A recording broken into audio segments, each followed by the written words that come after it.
Guys, আমি তোমাদের সাথে একটা কথা শেয়ার করতে চলেছি। মানে আমার এই যে আজকের যে আউটফিটসটা, ঠিক আছে, মানে আমার হাজব্যান্ডের, মানে আমার না, ঠিক আছে।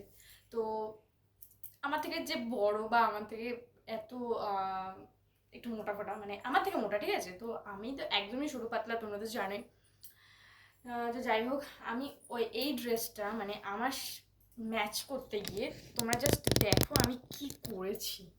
মানে এটা হচ্ছে গিয়ে আমার সেট, ঠিক আছে, এটা আমার পুরো সেট হয়ে গেছে। বাট এর পিছনে অনেক বড় রহস্য রয়েছে। এই রহস্যটা আমি তোমাদেরকে জানাতে চলেছি। ওকে, দিস গাইজ, মানে আমার শার্টে রীতিমতো একটা ক্লিপ লাগানো, যেহেতু আমার হাজব্যান্ডের এটা। আর সত্যি কথা বলতে আমার সাইজের কোনো জামা কাপড় এখনো অবধি মানে আমি কিনে ডাইরেক্ট পরতে পারিনি, আমার সেলাই করতেই হবে। তো সেলাই করে আমার করতে হয়েছে। তো এই প্যান্টটার কোমরটাও প্রচণ্ড ঢিলা, তার জন্য আমার একটা, আর আমি সেফটি পিন পাইনি, তার জন্য আমি এখানে একটা দড়ি বেঁধে নিয়েছিলাম।